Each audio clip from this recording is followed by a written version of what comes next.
why could foods be inflammatory? Technically, all food could be considered inflammatory. When you create energy, just literally to do anything, whether or not it's move my hands right now or to do a pull-up or something like that, we generate these highly reactive molecules that can damage other cells. And so therefore, if we have damage, we have the inflammation to then heal that response. So you could consider any food that you eat inflammatory in that sense. Now, some of the foods that we eat that are like blueberries and kale, the whole unprocessed foods, they also have antioxidants in them, which have the ability to kind of neutralize these reactive molecules. Social media has it backwards. They tend to pull out these individual foods, which is not really the best way to think about it. And instead, we want to look at the whole diet and what are the types of foods that may be leading to weight gain as an inflammatory idea. Hello and welcome to the Consistency Project podcast. My name is Patrick Cummings. As always, I'm here with E.C. Sinkowski. Every week on the show, we aim to simplify the science of nutrition, health, and fitness, cutting through the noise to focus on the principles and practices that will help you perform better, feel better, and live better. Thank you so much for tuning in to the show. Hello and how are you, E.C.? 4 shots of espresso in. We're going to get peak E.C. in this episode. She is caffeinated up. I cut back a couple months ago, and I guess I just jumped into the deep end right now. So here we go. Let's go. Amazing.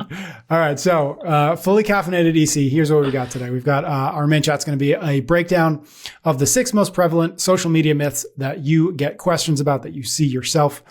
And we're going to talk about some things like whether you need to get more salt or less seed oil, or to avoid carbohydrates if we want to lose weight. We're going to wrap up the episode with a quick diet review. Specifically, we're going to be talking about one called the Eating for Your Blood Type, what it is, and if there's any validity behind its claims and prescriptions. All right. You ready to wade into social media? Let's try. It's a good thing I was caffeinated for this. I'm excited about this one. Okay. So what do we need to know? I mean, as I said, we're going to talk about some of the big social media myths. So that may be enough background, but what else do we need to know maybe to get into this conversation? Yeah. I mean, I think social media can almost end up being like the bizarro world of nutrition, right? The Seinfeld reference or whatever. But a few wrong clicks and you're just down into this rabbit hole where you're being told things that are completely opposite of what we know from, the science. And I've been down those rabbit holes before, so I get it. I empathize with that. I think the good news here is it's actually quite easy to get out of the craziness of social media. I mean, I'm sent clips all the time of really odd stuff that I never see because I don't follow those accounts and I don't engage with them. So I think, we get asked all the time, how do I understand what good nutrition information is? I think as we go through these myths, if you feel like you're following, influencers or creators who are saying these things, this is a great thing. Like unfollow them, get out of bizarro world, right? And I think with this too, I was hoping to sort of weave in some of the statistics about the standard American diet. Because I think when you understand, too, how bad the standard American diet is, you'll also see why it's so easy to follow and fall into some of these trendy beliefs, because it's almost like anything can be better than what our current status quo is, too. So I think there's going to be some interesting kind of just observations here about what it is that's really our problems, and then how not to fall into the gimmicks, but instead kind of to go for more of those principles that we highlighted even recently with the blue zones. Amazing. I can't wait to get into these. I think the first thing I just want to double click on, because you said it, but I don't always know that people hear it, which is social media gives us what we've shown social media that we want more of. And so if we're seeing these weird, bizarro, like, it's so funny. What I think about is like when I'm looking for things for hotcakes where we kind of like, I send you like, wait, what is this? I get more of things that are like, oh, now I want to ask. It's responding to what we want. It's very good, whether it's TikTok or Instagram or YouTube. It's very good at saying, oh, you responded to that thing about that. Got it. Here's 10 more. Let's see if we can keep you here longer. And if you've indicated with your time and your little clicky clicks that you like something, that you're engaging with it, its goal, the algorithm's goal, is to give you more of it so that you stay on longer, so that you see more advertising. And so I think it's really important to recognize, like, all these crazy people are saying crazy things on Instagram. To your point, and I don't see it very often, it's because you've engaged with it, which means you are teaching it that you want more of it. So let's make sure we take a little bit of agency here and recognize that, like, our social media feeds are ours. And it's because of what we do on those various platforms. I just want to say that, 'cause I think it's really important. And even people will make comments. I know this was true about like the Liver King. It's like, oh, I just follow him for entertainment. And it's like, yes, but even that, engaging with that account is also going to start infiltrating accounts like it and stuff like that. And then you have all this crap in your feed, you know? Yep. Totally. Okay. That might be a slight tangent. We can do another episode. It's a good tangent. Okay. So as we laid out, we've got 6 of these social media myths. I think we were joking. You tried to do 5. You couldn't. And you probably could have done 10 if you just didn't stop yourself. So I'm going to go through, I'm going to list out the 6, and then we're just going to check each one off the list. So we've got 6. Number 1, we should eat more salt. Number 2, fruit has too much sugar. Number 3, artificial sweeteners make you gain weight. Number 4, seed oils are toxic. Number 5, certain foods are inflammatory. And number 6, carbs and insulin are the causes of weight gain. So let us dive into number 1. People should eat more salt. Yeah, we did a few electrolyte podcasts at this point, 2 specific on just electrolytes and athletics, and then 1 also just on sodium and blood pressure. But this is a common question, do I need to be supplementing with electrolytes? And the main answer for most people is going to be no. So salt is the combination of sodium and chloride. The RDA for sodium is 2,300 milligrams per day. I guess I should say that those are both electrolytes. But anyway, the RDA for sodium is 2,300 milligrams per day. The current consumption of sodium in the US is 3,390 milligrams per day. So 3,390 milligrams per day. It means most people are already more than 1,000 milligrams over what they currently need. And this is also in a population that on average is not exercising, i.e. not even sweating enough. And, I do also think in the social media space, one of the things that we often see with nutrition is this idea that, natural is always better. We've talked on that before, and that what our ancestors did is always better than modern lifestyle today. And so if we even go down that sort of rabbit hole and look at what our ancestors' intake of sodium was, which of course many people would argue that they were more active than we are, right? What I find in the literature is that our ancestors' intake of sodium was less than 1,000 milligrams per day, less than half of our current RDA, and less than a third of what our current average intake is.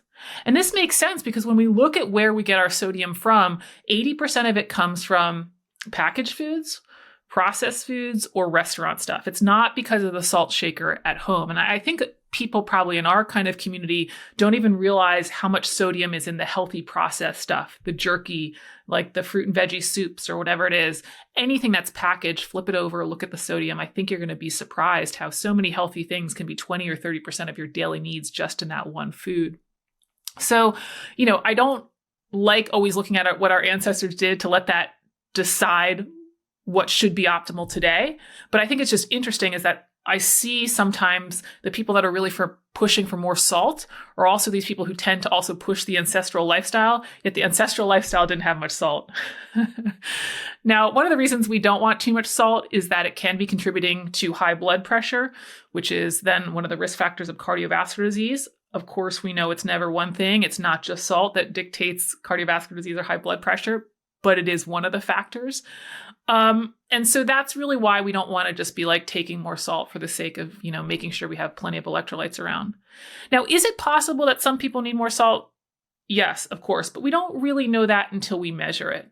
And it's generally going to be people who are more active, who are continuously sweating for, let's say, 2 hours plus on more days than not. And that's just not a ton of people. That's just not a ton of people. Most people that I know who are regularly active are still in that hour or less. And so, yes, your diet's already going to cover it, and your diet's already covering more than it needs to. And so I just think it's also really interesting that in this age of kind of, everybody's unique and we can do all this health tech and we can do all this personalization with diet and stuff, that then we just accept that, oh, I just need salt without even measuring what my baseline is, right? So it's like, okay, maybe you do. Maybe you do need more sodium or maybe you need more electrolytes. But if we really want to get that answer, we're going to first have to figure out what your baseline is to make it personalized to you. Dig it. All right. Myth number 2, fruit has too much sugar and it's as fructose. Yeah. I think everybody probably guessed I was going to tackle this one. I think it's, I don't know, every quarter at least I have to do a fruit is not sugar post on social media, right? From the person who advocates for 2 bananas. Right, you're right. The 2 banana club is strong, right? So, I think the thing about what we hear about, fruit is just the same as sugar. People will kind of compare fruit to, let's say, eating a candy bar. Oh, it's just the same type of sugar you get in, a Snickers bar or something like that. And then I think the other thing that you'll often hear is what you kind of said, it's that type of sugar, fructose, that people will be like, well, the fructose is so problematic in causing metabolic disease and things like non-alcoholic fatty liver disease. And both of those sort of arguments of it's just like candy or it's causing metabolic dysfunction, both of those lines of thought are missing the all-important context of dose, the second name of this podcast. So yeah, like in terms of like fruit is just like candy type of thing. Yes, they both contain the fructose molecules, but that's where the similarities end. The fruit has the vitamins and the minerals and then lots and lots of water. And the candy bar has not so many vitamins and minerals and not any real water, right? And so it's almost like they're the exact opposite. Where they overlap is way less of an area than where they're different, right? And I think what I thought was a fun thought experiment is I actually looked at what it would be to eat 4 800-gram challenges in fruit just because it was summer season, right? So it's like pineapple and watermelon and mango. And so I looked at the calories from 3,200 grams of fruit and it was still less than 1 pint of ice cream, right? So it's like, who's eating 3,200 grams of fruit a day? Yet people will be like, oh, I treated myself to ice cream, right? So the dose is just so distinct. The other thing then, when we're looking at, oh gosh, fructose is so damaging from the metabolic disease standpoint, is you'll hear that argument because you'll hear that fructose is converted to fat in the liver. And that is true, but only if the liver gets enough fructose. And the reason why the liver, when you're eating fruit, doesn't get enough fructose is that fructose is converted into glucose in the small intestine. And so you can think about it as one of the papers we referenced in an earlier episode. It was like the small intestine shields the liver from fructose. And it works quite well so long as the dose isn't too great. When we start doing these big gulps and we start taking too much sugar all at once in too much overall quantity, we can overwhelm that process and therefore then the liver gets more exposed to a higher fructose dose. So again, back to that concept of dose. And I just want to touch on a few other studies because, there's just no evidence for this stuff. There was an association study in 2020, and they were looking at what was the risk of metabolic disease when people were consuming soda versus consuming fruit. And guess what? The people consuming soda, the risk went up. The people consuming fruit, the risk went down. So if there was any similarities between fruit and soda that like played out in real life, we would at least expect the risk to go in the same direction. Instead, they're going in opposite directions, right? When we look at what we're eating in terms of statistics, it's the statistic I say all the time, 80% of people aren't eating enough fruit according to the USDA guidelines. We also know that in terms of our daily intake of added sugar and total fructose, yes, that has increased, but our consumption of naturally occurring fructose has decreased. And this is since like 1978, according to the stats. And then even final like nail in the coffin, randomized controlled trials, tightly controlled studies where we're really measuring what people eat. We find that whole fresh fruit consumption promotes weight maintenance or even can help with weight loss. And so like I have no idea, zero clue how this idea is still out there, still popular, and still has traction. There's like no evidence for it. When I think you said it was like 3,200 grams of the little 800-gram 4 times.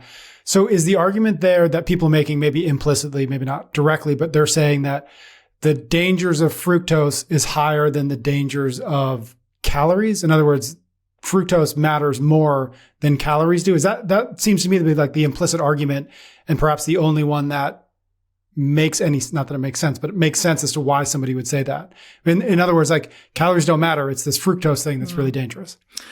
Yeah, they're not exactly the same thing, but fructose does have calories. It's just that now compared to ice cream, there's also the fat that has calories. And in the fruit, there's going to be some glucose that has calories. So they are a little bit related in the sense of calories are measuring kind of just the overall quantity, but they are unique. And so, yes, I do think people get that mixed up too. It's like, no, it's the fructose molecule. And yes, fructose molecule is kind of handled differently than fat. But then when we look at how it's handled, we still have to consider the ultimate dose of fructose. And you're not going to overwhelm the system when it's in that natural food form, even when looking at the specific fructose molecule. Okay. Myth number 3, artificial sweeteners make you gain weight. Yeah, you want to cause some controversy on social media, posts about artificial sweeteners for sure. Obviously we have the, obesity epidemic. So there's lots of different reasons or lots of different ideas that people have about what is driving that. And definitely out there on social media, one of the ideas is that artificial sweeteners are kind of the cause of weight gain, when it's excess calories that make us gain weight, and artificial sweeteners do not contain calories. So artificial sweeteners in reality end up being a great tool to help people lose weight, counter to all the fear mongering on social media, right? I do think there's this sort of never-ending debate about their safety. Again, kind of in that same realm of the natural is always better crowd or mantra that we hear. And I'll put a link to in the show notes kind of about the podcast we did on how they come up with these safety standards for artificial sweeteners. But some of the debate around the weight gain and artificial sweeteners is that there are these association studies that show that sweeteners are linked to obesity. And so remember with association studies, they ask people what they're eating, you list out your diet, and then we measure their body weight and we see if those things are correlated. And the problem with that, to kind of say that artificial sweeteners cause obesity, is maybe it's just that the people who are overweight are trying to lose weight. And so they're reaching for more artificial sweetener products in attempts to drive that weight loss, right? We can't say from something like that, oh gosh, if I consume more artificial sweeteners, I'm going to gain weight. It just happens to be some products that people who want to lose weight are using more frequently. And so that's why we have to go to those randomized controlled trials where we look and actually count the calories that people are eating who are using artificial sweeteners, and not just sort of ask them about their diet and look at their kind of body weight. And we find in those randomized controlled trials, they help people lose weight. I think some of the reason why this idea that artificial sweeteners, cause weight gain is still out there is sort of this idea that that sweet taste makes people crave sugar more. So maybe the artificial sweeteners are really affecting our appetite. From what I understand, the binding sites for where we perceive sweetness is different for the artificial sweeteners from that of natural sugars, say in our taste buds, and may actually be sending weaker signaling to kind of our brain in the sense of a reward response. And this makes sense because when we actually look at eating behaviors for people who consume artificial sweeteners in, again, controlled trials, we don't find that their feeding behavior has changed. So there doesn't seem to be this sort of same reward that we get from having actual sugar. So all in all, weight loss does come down to total calories, and using something like a Diet Coke to replace a Coke is actually a great strategy for people who want to lose weight. If you don't want to believe they're safe or use the data or look at, that's fine. But in terms of a weight perspective, it really can be a good tool for people for that goal. Thank you. All right. Myth number 4, seed oils are inflammatory and toxic. Yeah, I definitely remember like around 2010, I was really in the same mindset of like, I'm not having any seed oils, but we called them vegetable oils then. I don't know if you remember that. It was like, do not have canola oil, right? Do not. Turns out vegetable oils and seed oils are the same thing. So sometimes I wonder, are we just like recycling old topics to like, introduce a new fear to fight about? But vegetable oils are oils that are extracted from seeds or other parts of the fruit. So they're the same thing. And in the US, 90% of our vegetable oils or seed oils are soybean, canola, corn, and palm. So just to give people some perspective of kind of which ones we're talking about. Now, from what I see, the two common arguments against vegetable or seed oils is that they're, quote, inflammatory or that they're, quote, toxic. The inflammatory aspect tends to be a discussion that these vegetable or seed oils contain a high amount of the polyunsaturated fats called omega-6s. And omega-6 fats are known as these inflammatory fats. And then the counterbalance to that is those omega-3 fats, which are known as the anti-inflammatory fats. And this is why there's the belief to supplement with fish oil to potentially counteract the inflammatory effects of omega-6. And we have a podcast on this we'll link to go into all the details of that. But the broad brush here is that that's just too simplistic. If you ever want to heal from an infection, or if you ever want to get stronger after a strenuous workout, you are going to need inflammation. Inflammation is the signal to stimulate healing in the body. And so you need inflammation to some degree to be healthy. We need both omega-6 or omega-3. So just to always think omega-6 or vegetable oil is inflammatory is just way too simple. Now, the other reason I mentioned that people tend to fear these vegetable oils or seed oils is because they're kind of considered toxic. So during the cooking process, some of the fat molecules change their chemical structure and become what we say are oxidized and basically now take on a new molecule. And these new molecules are highly reactive and they can damage tissues in the body. and can at some dose become toxic. And so when you have these sort of mechanistic ideas or facts that, omega-6 fats can be inflammatory in the body, and then we have some of these highly reactive molecules in the body, and then you look at our consumption of these vegetable and seed oils, which literally has skyrocketed since the 1950s, it all sort of makes sense to say that, okay, this is the reason why we have all these chronic diseases. And it's a nice kind of, summary of them. And I think this is one of the reasons why it's so, popular on social media and it comes back around. But we already mentioned, it really does come down to dose. And while I do think that people are eating too many seed oils or vegetable in their diet, it's not the oils per se. It's just because we're eating too much processed and fried food, right? And so that's why it's too much. Because if we then take somebody who's eating the right total calories in their diet, vegetable and seed oils are healthy. So it's more about how much total fat you have in your diet, how much total quantity you have in your diet, than what oil you're using specifically. What's interesting about the oxidation of fats, I know we haven't talked on it too much. I did talk about it a little bit with Dr. Adrian Chavez's interview, but this is really where people get concerned about, oh gosh, what cooking oil am I using? And is the temperature of my oven too hot and stuff like that? Am I causing too much oxidation of the fats? There will be some oxidation of fats even at your house, but when you use the oil once and it's at your house, it's never going to amount to much to worry about it. Again, you're going to want to focus way more on how much oil I'm using than the oxidation of fats at home. Instead, it's the fried foods. When you go to either restaurants or grocery store products where these oils are used over and over again and are sitting out for a long period of time, when the oxidation amount actually starts to become something more significant. And just finally, again, when we go to the literature to see, okay, what happens with humans in controlled trials when we have more vegetable or seed oils in the diet, we find that it decreases their health risk. And so that's really because those vegetables and seed oils are pushing out saturated fats in the diet, which is actually a good thing, despite what the carnivore crowd will tell you. And so, it's fine to have these hypotheses. And again, there's some ideas there about inflammation that, at first, blush could be interesting to explore.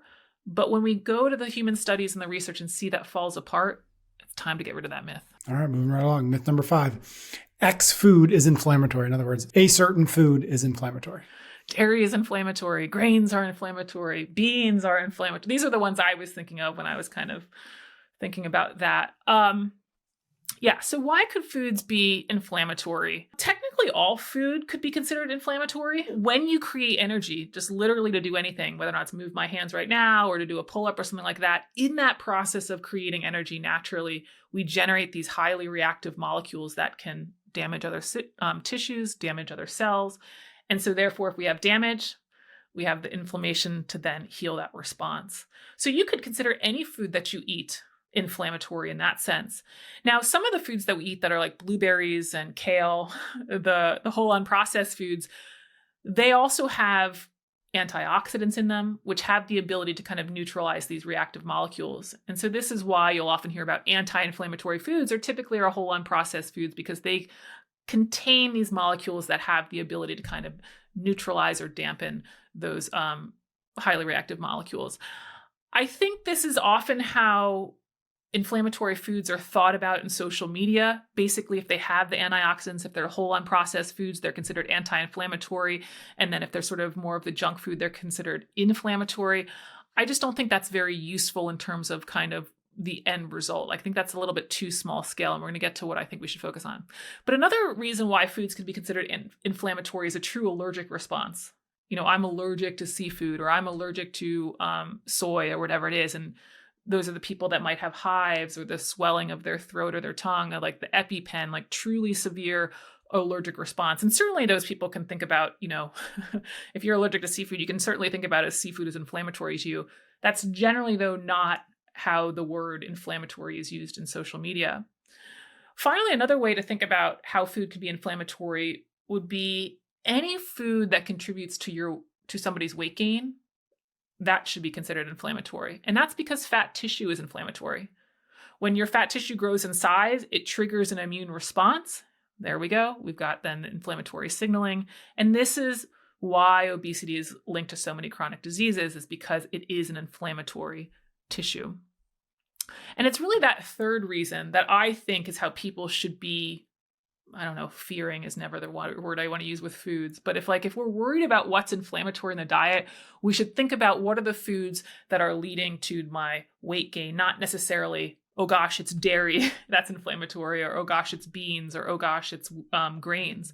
And again, I always like to say, if we are worried about a food like any of those I just mentioned, let's actually look at what consumption is, because we first want to make sure those are the foods that we're really eating. And we find that we're not eating those foods, right? We find that more than 80% of people aren't eating enough beans.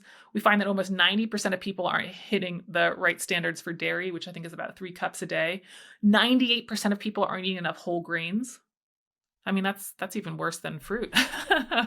So, when we hear these things that these different food groups are so inflammatory, we have to go and see if we're eating them, and we're not really eating them. Instead, when we look at what we're actually eating, we find that our total caloric intake has increased by about 700 calories since the 1950s. We find that processed foods, pre-1900 used to be less than 5%, and it's now more than 60% of the foods we eat.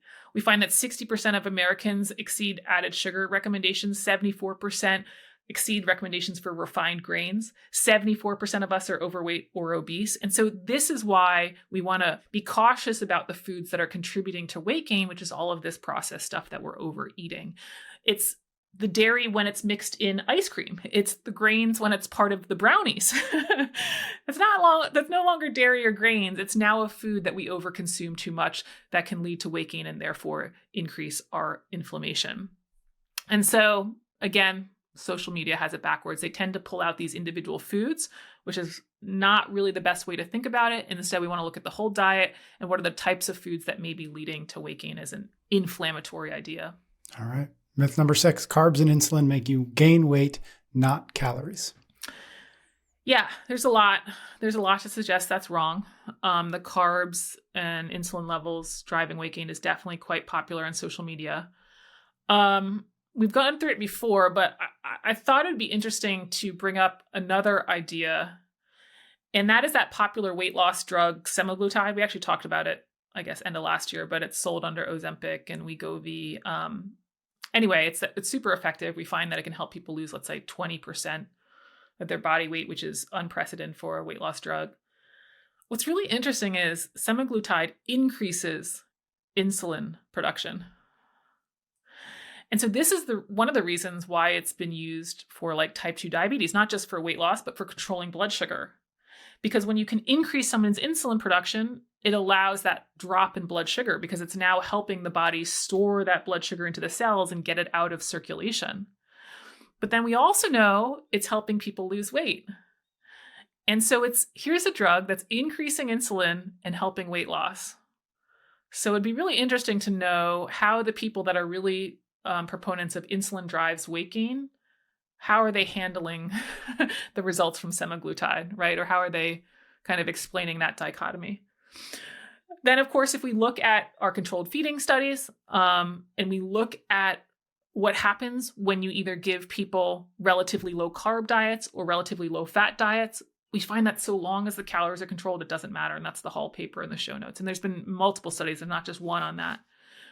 I think one of the other hang-ups that maybe the carbs and insulin crowd has, and it's not calories, it's carbs.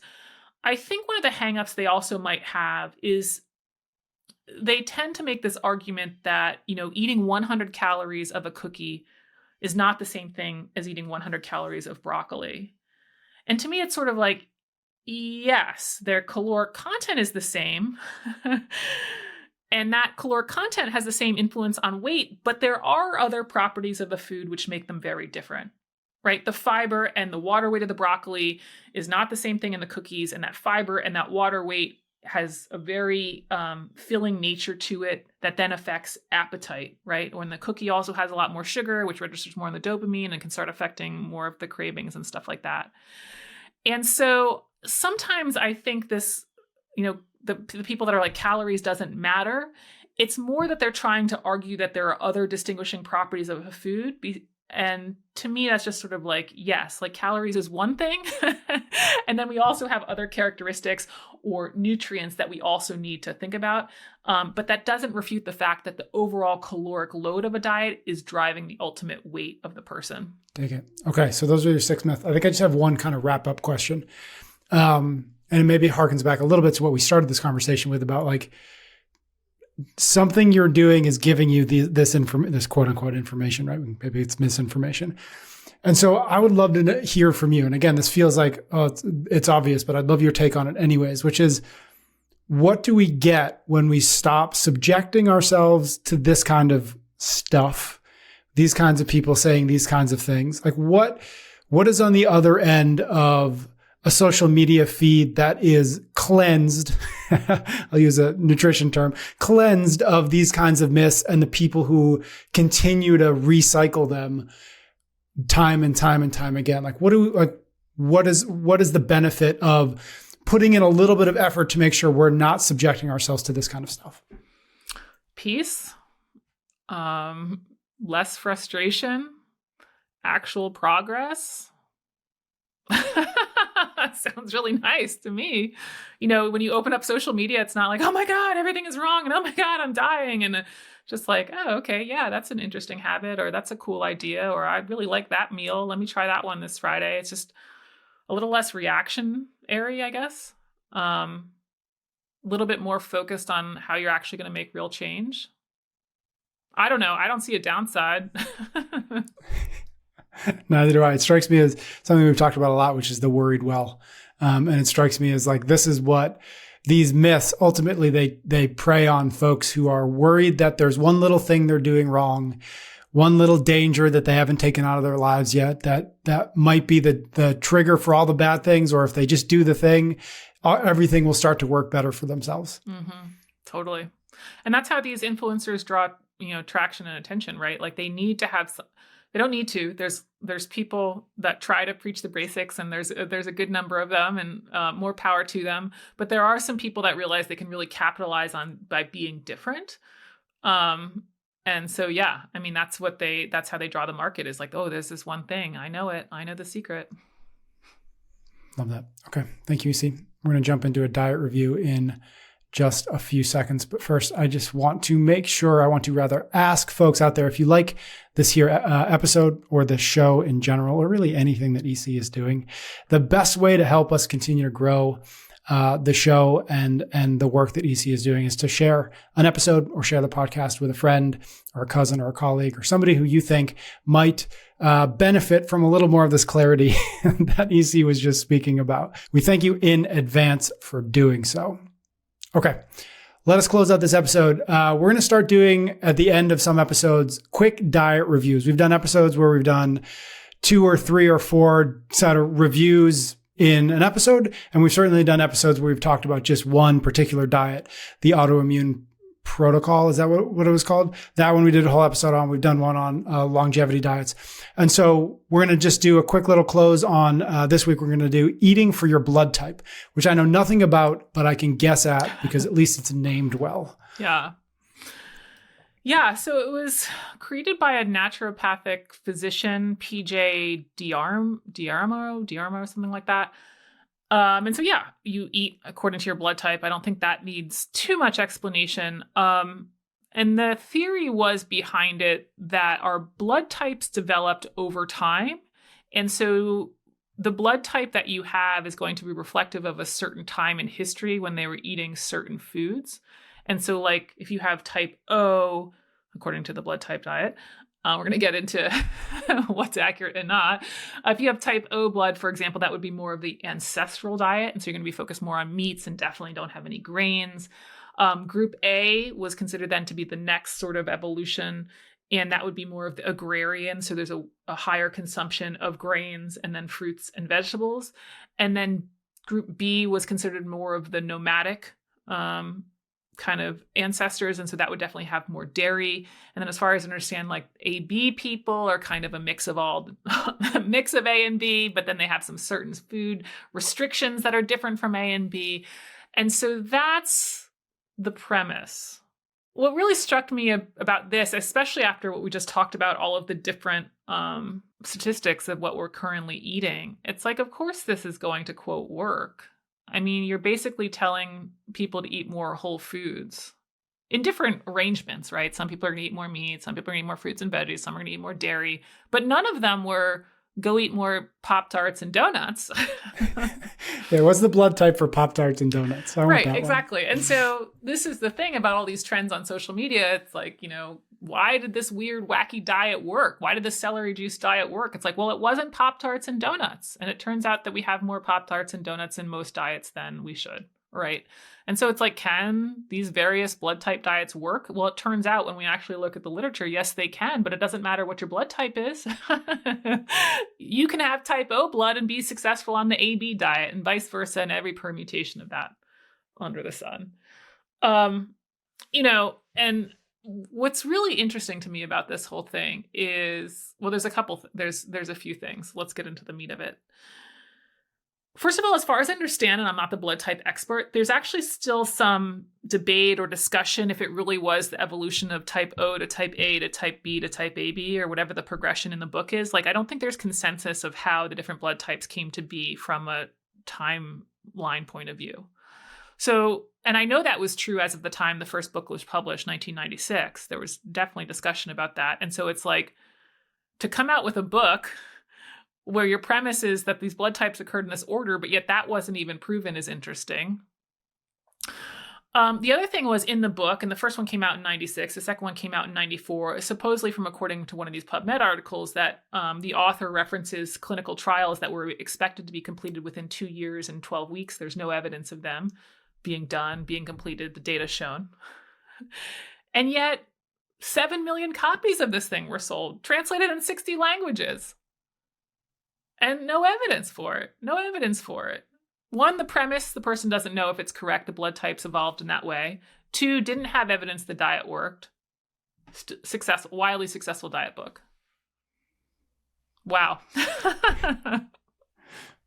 That is pretty fascinating. And I'd never heard or thought of the idea that blood types are somehow like linked to time.